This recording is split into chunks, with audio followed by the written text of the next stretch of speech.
Welcome to icon politics. నేను హరిత. ABN Radhakrishna గారిని మరి ఎల్లో మీడియా ఛానల్ అని కూడా కొంతమంది చెప్తూ ఉంటారు. మరి అలాంటి రాధాకృష్ణ గారు చంద్రబాబు నాయుడు గారి మీద ఒక విశ్లేషణ చేశారు మొన్న జరిగిన weekend comment by RK programme ద్వారా. సో దాంట్లో ఏంటంటే లోకేష్ గారి ఫ్యూచర్ ప్రణాళిక ఏంటి, దాని గురించి ఆలోచిస్తున్నట్టు చంద్రబాబు నాయుడు గారు కనిపిస్తా ఉన్నారు. మరి పాత చంద్రబాబు నాయుడిని చూస్తారు అన్న టీడీపీ శ్రేణులకి పాత చంద్రబాబు నాయుడు ఎక్కడా కనబడట్లేదు అని చెప్పి కూడా ఆరోపణలు వినపడతా ఉన్నాయి. అయితే దీని మీద, ఈ అంశం మీద ప్రముఖ సీనియర్ పొలిటికల్ అనలిస్ట్ అడ్స్మిల్ శ్రీనివాస్ గారు మనతో పాటు ఉన్నారు. ఆయన అడిగి మిగతా విషయం తెలుసుకుందాం. నమస్తే సార్. నమస్కారం అండి. సార్, మొన్న ఏబిఎన్ రాధాకృష్ణ గారి కథనం మీద మీ అభిప్రాయం ఏంటి సార్? ఇప్పుడు పత్రికలు, ప్రధాన మీడియా ఛానల్స్ వాళ్ళ బాధ్యత ఏంటంటే రాష్ట్రంలో ప్రజలు కానీ ఆయా రాజకీయ పార్టీల కార్యకర్తల అభిప్రాయాలు కానీ కొంత న్యూస్, కొంత వాళ్ళ వ్యూస్, ఆ రెండు కలగలిపి ప్రచారం చేస్తాయి, ప్రచురిస్తాయి. మనం వాళ్ళు తప్పు పట్టకూడదండి, అది ఫస్ట్ పాయింట్. ఎలాగంటే వాళ్ళ ఇంటెన్షన్ ఏంటనేటువంటిది గమనించుకోవాలి.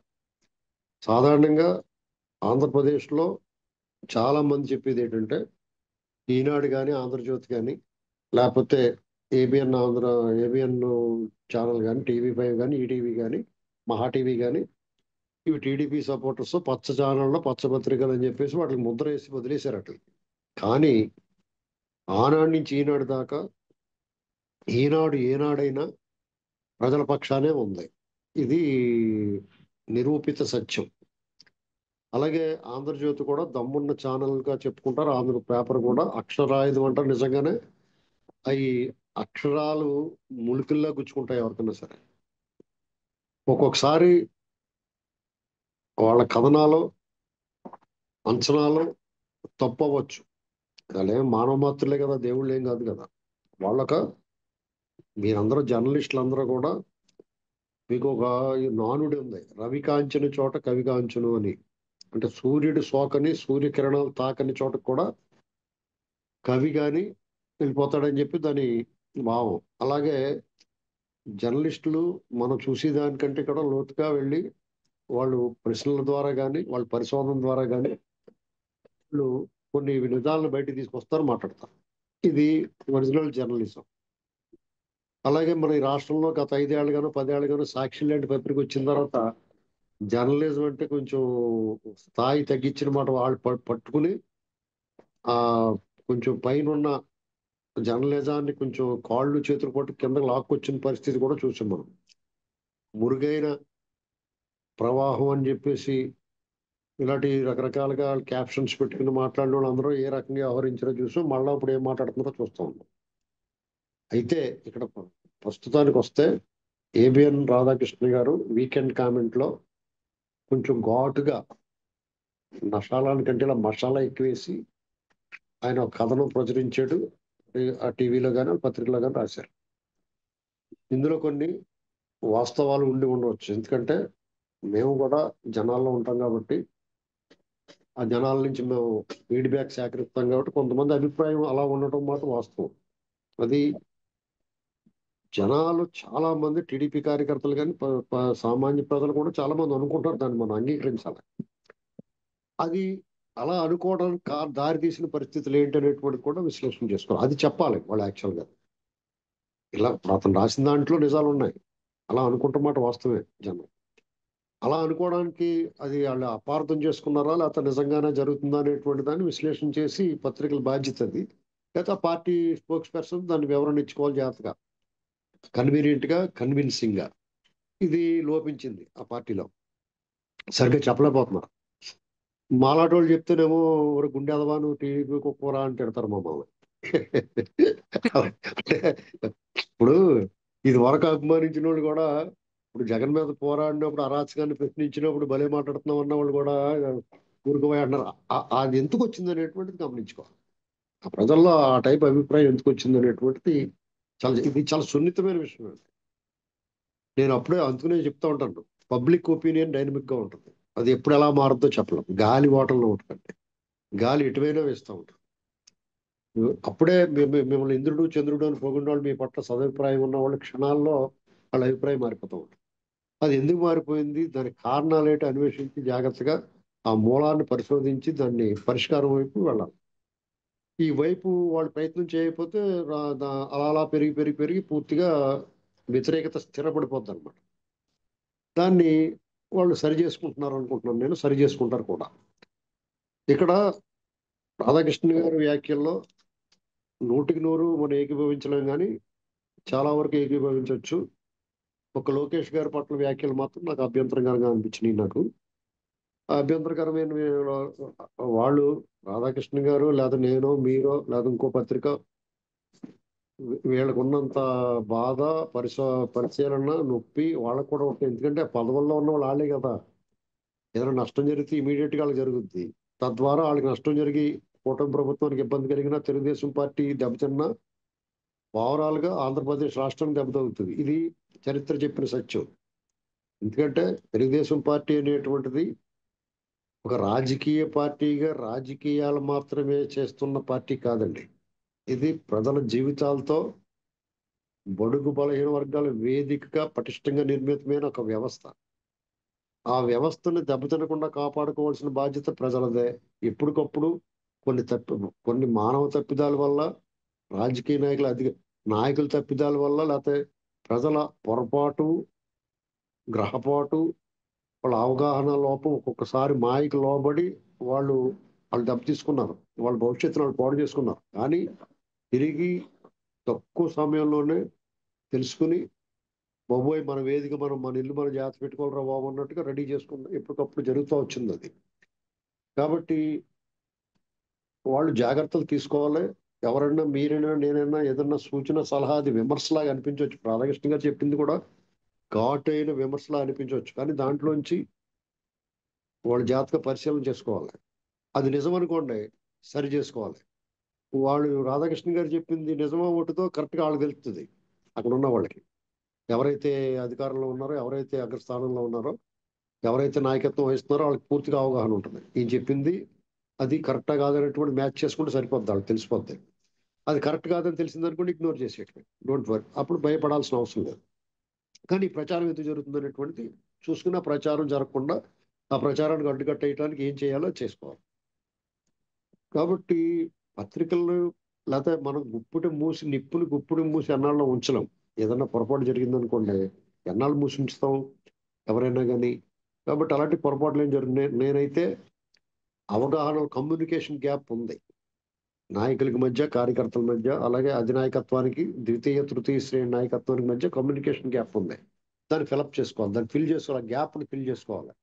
అది ఫిల్ చేసుకుంటే అది చంద్రబాబు నాయుడు గారికి, లోకేష్ గారికి, లేదా పవన్ కళ్యాణ్ గారికి, ఆ నాయకులకి వెన్నతో పెట్టిన విద్య. అందులో చంద్రబాబు గారు చాలా సిద్ధహస్తుడు. దీన్ని ఇమీడియట్ గా బొమ్మను బొరుసు చేస్తాడు, బొరుసును బొమ్మ చేసేయగలుగుతాడు. డోంట్ వరీ అని నేను అనుకుంటున్నాను.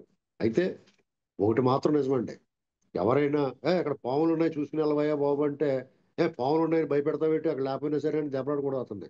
పాములు ఉన్నాయా లేదో చూసుకుని వెళ్ళాలి. పాములు లేవనుకోండి హ్యాపీగా వెళ్ళిపోవచ్చు. పాములు ఉన్నాయనుకోండి పక్కదారి నుంచి వెళ్ళొచ్చు. సింపుల్ గా చెప్పాలంటే అలా తీసుకోవాలి దీన్ని. వాళ్ళు విమర్శించారని వాళ్ళు తిట్టడం అనవసరం. ఎవరు చాలా మంది రాధాకృష్ణ గారిని పడుతున్నారు, టీడీపీ వాళ్ళు గట్రా విమర్శిస్తున్నారు. అది కరెక్ట్ కాదు.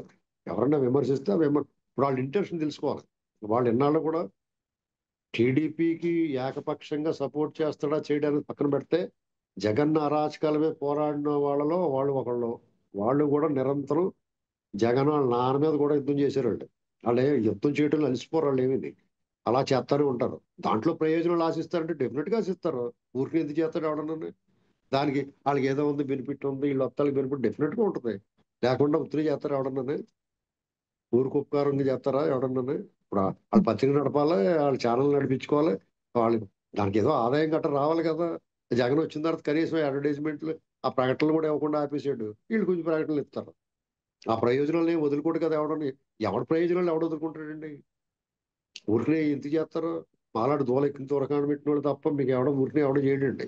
ఇది గుర్తుపెట్టుకోవాలి అందరూ ఉన్నాయి. దాని చేత ఇప్పుడు దురదన్న కూడా ఉంటారు. మాలాడు నోటి దురదన్న వాళ్ళు మాకేం పెట్టుబడి ఉంది. మామూలుగా ఒక ఆఫీసు గీఫీసు ఛానల్లో ఎంప్లాయీస్ ఉంటారు కదా. అదే మా కారు పెట్రోల్ మాకు తింటానికి ఉంటానికి, అది తప్ప మాకు ఖర్చు ఏం లేదు. అది అలాగా ఇది ఉన్నా లేకపోయినా మాకు ఆ ఖర్చు ఉంటుంది. చేత మాకు ఇది అదనం అని భారం అని అనుకోం మేము. అలాంటి వాళ్ళు కొంతమంది ఉంటారు.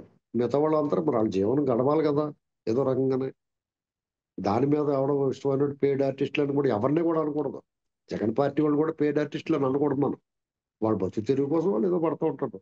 దాని గురించి మనం ఎక్కువ ఇది అవ్వకూడదు. వాళ్ళ బుద్ధి వక్రంగా ఉందా లేకపోతే వాళ్ళు మాట్లాడే మాటలు సక్రమంగా ఉన్నాయో లేదో చూసుకోవాలి.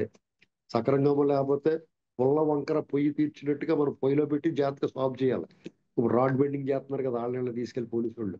అలా సాల్వ్ చేసి అందంగా మళ్ళీ గోడ జారేయాలి తీసుకొచ్చాము. ఆ పని చేయాలి తప్ప ఊరికే ఇప్పుడు ఈ పార్టీని చంద్రబాబు నాయుడు గారిని అలా చేసాడు ఇలా చేసాడు ఈ పార్టీ పోద్ది. పార్టీ పోతే ఏమవుద్ది? చంద్రబాబు గారికి ఏమవుద్ది? శుభ్రంగా ఇంట్లో కూర్చుంటాడు రోజు 2 పుల్కాలు చేప ముక్క కొద్దిగా పెరుగన్నం తింటాడు. నీ దోలు తీరిపోద్ది నీకు జగన్ గడు వచ్చాడంటే మళ్ళీ ఏంటండి అది గుర్తుపెట్టుకుని ఎవడన్నాను కళ్ళలో కూడా తలుచుకోకూడదు. ఇది మనకి మంచి అయినా చెడైనా నష్టమైనా కష్టమైనా బాధ వచ్చినా సంతోషం వచ్చినా ఏం వచ్చినా కానీ ఈ కూటమి ప్రభుత్వాన్ని 10 కాలాల పాటు కాపాడుకోవాల్సిన బాధ్యత ఖచ్చితంగా చంద్రబాబుది కాదు మందే. అది ఆ ఒళ్ళు దగ్గర పెట్టిన ప్రతి కూడా గుర్తుపెట్టుకోవాలి. ఎందుకంటే గత 5 ఏళ్ళు గుండెల మీద చేసి పడుకున్నారా ఎవడన్నా? బతుకు భయం ఇంట్లోంచి వీధిలోకి వెళ్తే మళ్ళీ ఇంటికి వస్తాడు రాడో తెలియదు. అర్ధరాత్రి గాడు మామూలుగా తలుపు చప్పుడు అయిందనుకోండి ఏ పోలీసు వాళ్ళు వచ్చారని గుండె జారిపోయింది అందరికీ. ఎవరికే పార్టీ కార్యకర్తలకే కాదు మామూలు వాళ్ళకి కూడా. మీ ఇంటి పక్కన గోడ మీ దొడ్లో ఎవడ గోడ కట్టేస్తున్నాడో అన్న భయం ఉండేది. మీ ఇల్లు మాదని ఎవడొచ్చేస్తాడో తెలియదు. మీ పొలాలు లాగేసుకున్నారు, మీ పొలాలు ఆక్రమించుకున్నారు. తెల్లారులు ఎత్తే గబాలు బిల్లు వచ్చేసి కరెంటు బిల్లు 3 నెలలు ఒకసారి వచ్చి కట్టకపోతే కొట్టేస్తామని మరి ఏదైనా ఇదేట్రా బాబు అంటే పోలీస్ స్టేషన్ పెట్టేసి మీ మీద దాడి జరిగితే పోలీస్ స్టేషన్కి వెళ్తే మిమ్మల్ని కొట్టేసి ఇవన్నీ ఇప్పుడు ఉండవు. దాని మాట్లాడితే వరకు కూడా పోలీస్ స్టేషన్ లో కేసులు. దాని వరకు ప్రస్తుతం అమ్మయ్య రిలీఫ్. ఇప్పుడు విపరీతమైన వేడి నుంచి ఉక్కపోత నుంచి సడన్ గా ఏసీ రూమ్ లో పడేరు కదా. ముందు ఫ్యాన్ వేస్తారు అమ్మయ్య సలగొందర బాబు. తర్వాత ఏసీ రూమ్ మొత్తం అన్ని ఒకేసారి ఏసీ రూమ్ లోకి వెళ్తే శ్వాస వచ్చి పడిపోతారు, సొమ్మసిల్లిపోతారు. సడన్ గా వేడి నుంచి తీసుకెళ్ళి చంద్రబాబు గారు ఏంటంటే మెల్లమెల్లగా మెల్లమెల్లగా ఆ శీతల గిడ్డంగి లాంటి దాంట్లో శీతల గదిలో తీసుకెళ్తాడు. కంగారు పడకూడదు. ఇవాళ వచ్చేలా 6 నెలలు సిగ్గులేదండి ఎవరికన్నా? 6 నెలల్లోనే ఏమైపోద్ది? మేము తిడుతున్నాం, మేము విమర్శిస్తున్నాం. అది ఒక స్టేజ్ దాటి వెళ్ళిపోకూడదు. దాని హానికరం. నువ్వు వ్యవస్థకి హాని, ఆ సంస్థకి ఆ వ్యవస్థకి ఆ రాజ్యానికి స్టేట్ కి నాయకుడికి హాని కలగకుండా అటువంటి వాళ్ళకి ఇబ్బంది కలగకుండా మనం శుతి మెత్తగా సురకలో లేకపోతే విమర్శ చేయాలి. మరి తప్పు చేస్తున్నారా మీరు అని చెప్పాలి, హెచ్చరిక చేయాలి. అంతేగాని మరి పగట్టినట్టుగానే ఇప్పుడు నాయకుడు ఉంటాడు అతని దగ్గర పనిచేసి వాళ్ళు నీకు నాకు నచ్చేవాడు ఎందుకు పెట్టుకుంటా అతను పనిచేసి కూడా అతను పెట్టుకుంటాడు. కానీ ఆ రూపురేఖ లావణ్యాలు నీకు నాకు నచ్చాలా? అది పనివాడో కాదు అతను తెలీదా? అదిగో డబ్బులు తీసుకుని తీసుకుంటే తీసుకుంటారు వాళ్ళు. అది నువ్వు డబ్బులు తీసుకోకుండా ఓటేస్తున్నావా? ఇది చెట్టు ముందా విత్తు ముందా అనేక వాదనలు వస్తాయి. కొన్ని అపభ్రంశాలు, అపస్తవ్యం, అస్తవ్యస్తం ఉంది. దాన్ని సరి చేసుకోమని దాన్ని మనం హెచ్చరించాలా, దాన్ని చూపించాలా, డీటెయిల్డ్ గా వెళ్ళాలి ఆధారాలతో సహా. డెఫినెట్ గా అప్పుడు వాళ్ళు సరి చేసుకుంటారు. ప్రజలకు ఇప్పుడు మనం ఒకటి గమనించాలండి, చంద్రబాబు నాయుడు గారి ప్రజలకు భయపడే మనిషి. ప్రజలకు వెరుస్తాడు అతను. ప్రజలు ఏమనుకుంటారో అనుకుంటాడు. కాబట్టి అటువంటి నాయకులు డెఫినెట్ గా ప్రజలకు హాని చేయరు. వాళ్ళ పార్టీకి అన్యాయం చేయొచ్చు.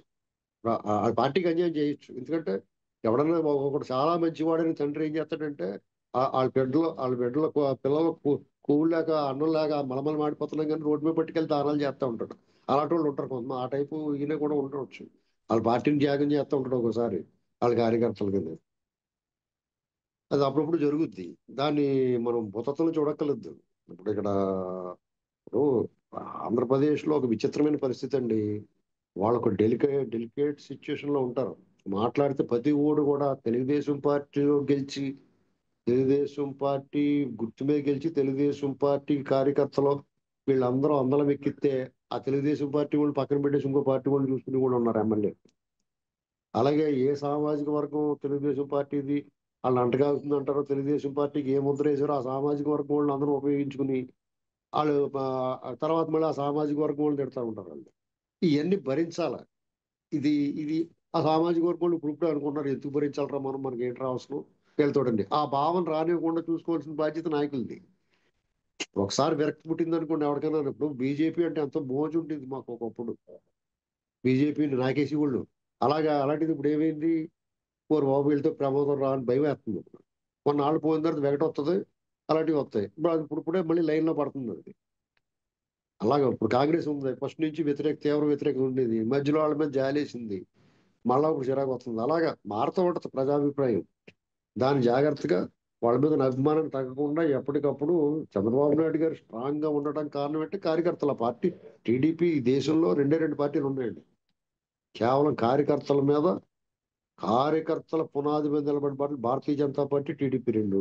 భారతీయ Janata Party correct just 2 years before అంతే టీడీపీ కంటే. అది 80లో ఆవిర్భవిస్తే ఇది 82లో ఆవిర్భవించిన పార్టీ.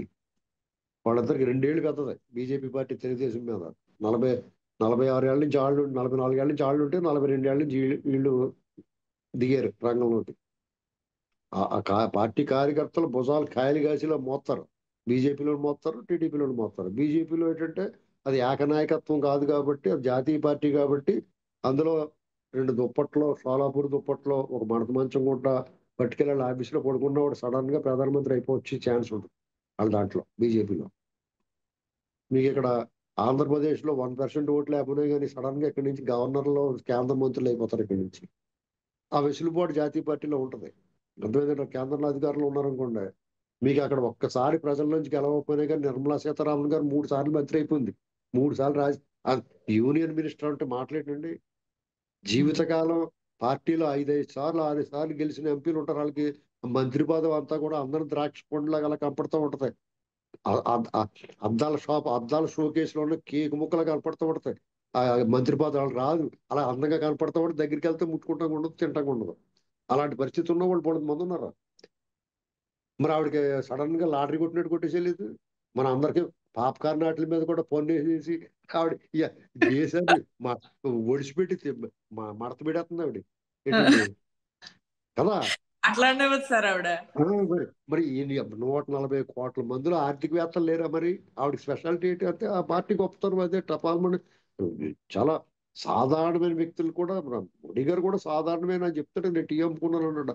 అటువంటి వ్యక్తి ప్రధానమంత్రి అయిపోయి 3 సార్లు అయిపోయినా.